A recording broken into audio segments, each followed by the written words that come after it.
আচ্ছা, আগামীকাল ক্লাস 3 পরিবেশ পরীক্ষা হবে। এটা হচ্ছে টেস্ট বই, 51 পাতা থেকে 100 কত পাতা পর্যন্ত, 111 পর্যন্ত পরীক্ষা হবে। এবারে শুধু আমি বলে দিচ্ছি যে কোনগুলো ইম্পর্টেন্ট আছে, শুধু উত্তরগুলো এইগুলো সবসময় ফলো করবে, এগুলাই পরীক্ষা পড়বে, আর বেশি ভিডিও বড় করব না। আচ্ছা, এবারে দেখো, ডাক্তাররা যে সমস্ত ঢোলা ঢোলা পোশাক পরে তাদেরকে বলা হয় অ্যাপ্রন। এই অ্যাপ্রনের নিচে দাগ দেওয়া আছে।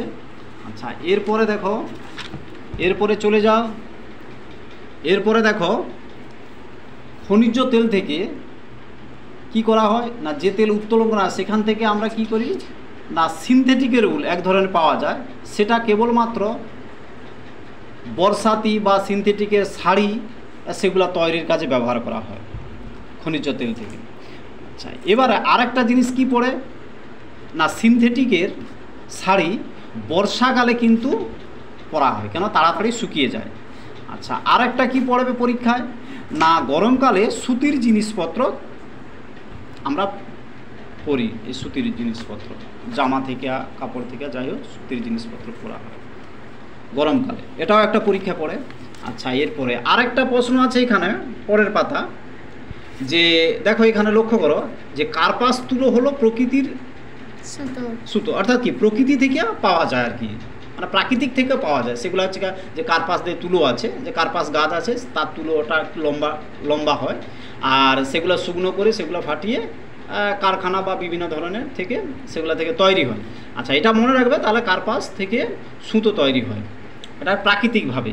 আচ্ছা, এবারে কি আরেকটা জিনিস কি না, সিনথেটিক, এটাও পরীক্ষায় ইম্পর্টেন্ট আছে, যে সিনথেটিকের উল আসলে কি ক্যাশমিলন।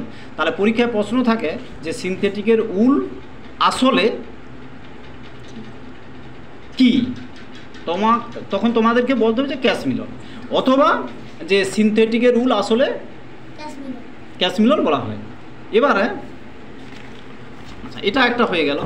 এবারে আচ্ছা, দর্জি, তাহলে এখানে দর্জিরা কি করে জামা কাপড় সেলাই করে তৈরি করে, এখান থেকে একটা প্রশ্ন, দর্জিদের কাজ কি, এটাও একটা প্রশ্ন।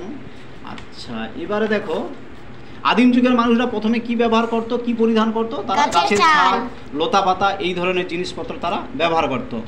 আচ্ছা, আরেকটা এখানে ইম্পর্টেন্ট কোয়েশ্চেন আছে, দেখো মৃত পশুর হাড়কে কাঠি হিসাবে ব্যবহার করতো, অর্থাৎ কি জাল সেলাই করা বা কোনো কিছু সেলাই করার জন্য মৃত পশুর হাড়কে তারা ব্যবহার করতো।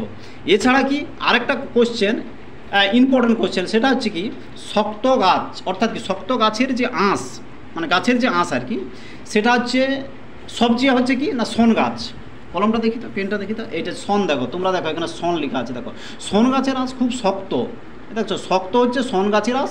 যদি পরীক্ষায় প্রশ্ন থাকে যে এমন দুটি গাছের নাম বলো যে গাছের আঁশ খুবই শক্ত, দুটি গাছের, তখন তোমাদেরকে বলতে হবে শন গাছ আর পাট গাছ। যদি বলে সব ছিয়া, তখন তোমরা কি বলে শন গাছ, কেবলমাত্র শন গাছ বলবে, ঠিক আছে, এটাও একটা ইম্পর্টেন্ট। আচ্ছা, আর একটা ইম্পর্টেন্ট কি দেখো, পাখিদের শীতের হাত থেকে, আচ্ছা পশু বা পাখিদের যখন ঠান্ডা লাগে, যখন শীতকালে, তখন তারা কি করে, দেহের যে লোম আছে বা পালক আছে সেই পালকগুলোকে বা লোমগুলোকে ফুলিয়ে রাখতে সাহায্য করে, মানে ফুলিয়ে রাখে, তখন শীত থেকে তারা বাঁচতে পারে। এটাই হচ্ছে ইম্পর্টেন্ট একটা কোয়েশ্চেন। আচ্ছা, আরেকটা হচ্ছে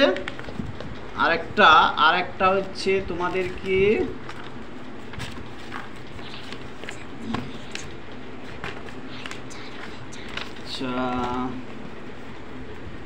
আর একটা হচ্ছে মানচিত্রের উপরের দিকটা মনে রাখবে সবসময়, উত্তর দিক, নিচের দিক, দক্ষিণ দিক, এটাও পরীক্ষায় পড়ে, যে মানচিত্রের উপরের দিকটাকে কি বলা হয়, মানচিত্রের উত্তর দিক, নিচের দিকটাকে দক্ষিণ দিক বলা হয়।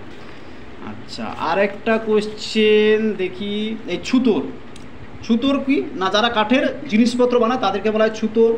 কামার কাদেরকে বলা হয়, যারা মানে কি বলা যায় বিভিন্ন ধরনের লোহার যে জিনিসপত্র বানায় তাদেরকে বলা হয় কামার। কুমোর মানে কি হাঁড়ি কলসি মাটির জিনিসপত্র তৈরি করে, তাদেরকে বলা হয় কুমোর।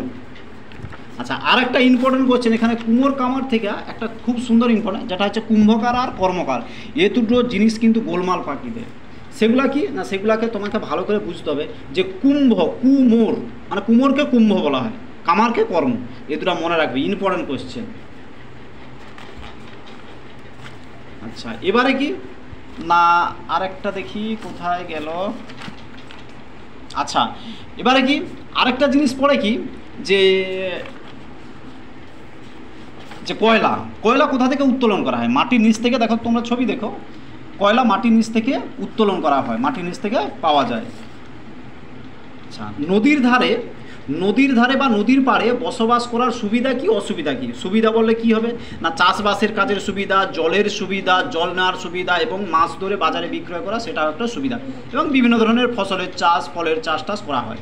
অসুবিধা কি না, নদীর জল যদি বন্যায় যদি বেড়ে যায় তাহলে কিন্তু ঘরবাড়ি নষ্ট হয়ে যাবে, ভেসে যাবে, গাছপালা ক্ষতি হবে, এটা একটা অসুবিধা, এটা একটা। আচ্ছা, আর একটা হচ্ছে উঁচু জায়গা বাড়ি তৈরি করার সুবিধা কি? উঁচু জায়গা বাড়ি তৈরি করার সুবিধা কি না, বন্যার হাত থেকে রক্ষা পাওয়ার জন্য উঁচু জায়গা বাড়ি তৈরি করার সুবিধা। আচ্ছা, আরেকটা প্রশ্ন কি, দাবানল কাকে বলা হয়? দাবানল কি না, বনের আগুনকে বলা হয় দাবানল। গাছে গাছে ঘর্ষণ লেগে আগুন জ্বলে উঠে তাকে বলা হয় দাবানল। পরীক্ষা ইম্পর্টেন্ট কোয়েশ্চেন। আচ্ছা, এবারে পরিবারের প্রধানকে বাবা। এবার টুনটুনি, এই যে আবল তাবল, এই যে সুকুমার রায়, দেখো এটা একটা পরীক্ষায় আবল তাবল যে গল্পটা সুকুমার রায় লিখেছে। আচ্ছা, আর কোটা পেজ আছে দেখে নিই তাড়াতাড়ি।